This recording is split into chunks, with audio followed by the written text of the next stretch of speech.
A nearly 2-acre parcel of town-owned land on Depot Street in Manchester, which includes 3 buildings, has gotten a thumbs up for sale to Vanderbilt Equities, a related entity to Manchester Designer Outlets, which provides promotional and management services to the related retail outlet shops throughout Manchester. A 30-day waiting period will first elapse before the sale can be finalized, but town officials were upbeat when they announced the projected sale during a special meeting of the Town Select Board on Friday, October 27th, at the Town Hall. Town Assessor Gordon Black described the background and the run-up to the transaction. There was a request for proposal put out about a year ago, maybe a little bit more than a year ago, can't remember the exact date, asking for potential buyers, potential developers to look at the property. And we really didn't receive any offers to buy. The only substantial real offer was to put some affordable housing on the back portion of the property.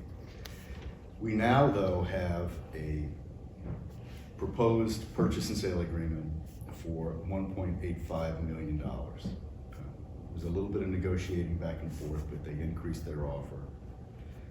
And it's my belief that that's a good and fair offer for the properties. They've been vacant for a period of time. 2 of the buildings have been vacant. It's 301, 321, and 341 Depot Street. J. Crew is in 341. The Haubin Group, Vanderbilt Equities, probably to be a new LLC will be formed, I'm sure. They've made an offer of 1.85. There really are no contingencies. It's a cash offer. They're familiar with the properties, more familiar than anybody else, since they built the properties and they ran it for 20 plus years, so they know the buildings. There are issues that came up that other people looked at the properties, expressed interest, but could never really come up with a good offer, certainly not an offer in the range we have today. So I certainly request that the Select Board approve a sale at that price. I think if we were going to try to list the property with a realtor as an example, by the time you get done paying your real estate commission, it'd be unlikely to be above where we are right now today. And there's great value in resolving it, a bird in the hand's worth two in the bush type thing. Plus, other places are going to have contingencies that are going to be problematic, including the issues with potential flood zone area for part of the buildings, and some of the, I don't want to say condition because that's not right, but some of the conditions of that property. The sale of the parcel for $1.85 million was approved by a unanimous 4-0 vote by all the Select Board members present. All in favor say aye. Aye. That's 4-0. I want to thank especially Gordon for all the hard work he's put in on this. Board members, especially Heidi, who's been very deeply involved. I'm really pleased that the property will wind up back in the hands of Vanderbilt in some fashion. Like you said, they built the buildings on town property, they leased them from us.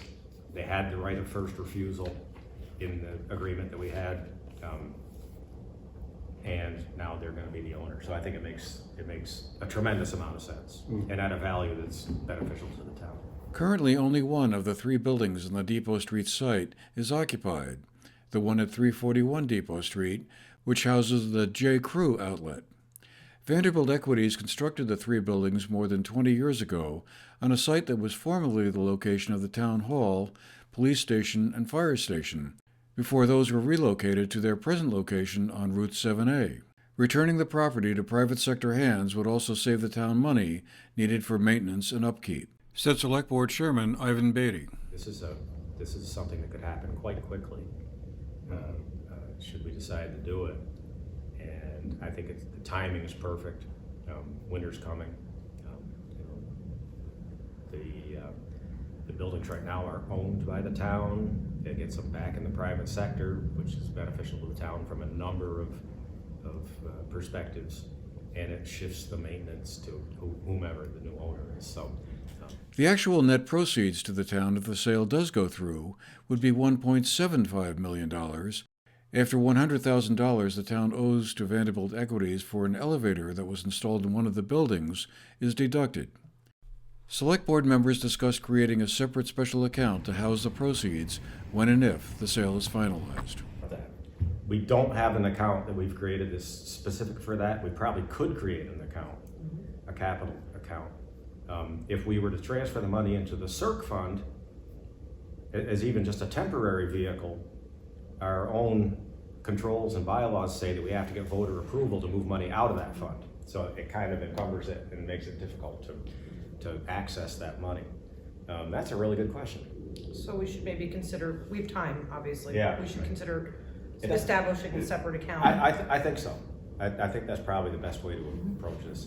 The Depot Street site had been considered as a possible location for a housing project in a partnership with Shires Housing. That idea didn't work out, but some of the money the town receives in the sale, should it get finalized, could go towards another workforce housing project. The discussions were just recent about the potential for putting some housing in there on the back of the property.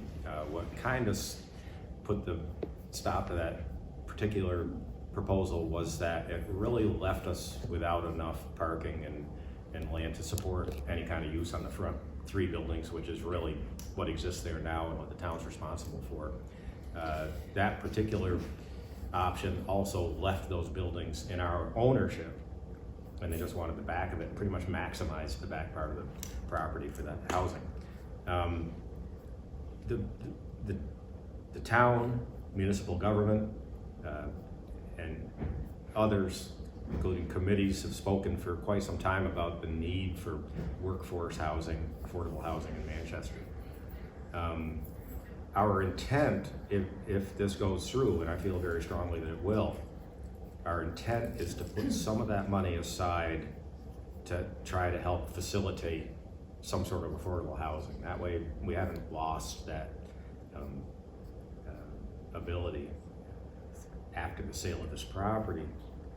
I'm not ready to put numbers to that, but hopefully we can take a substantial chunk and something that might have a real impact going forward. And we don't know what impact that will be because we don't know what the potential is. But it's been identified over and over and over as a serious problem, not just for Manchester, but the state of Vermont, Northeast, the country.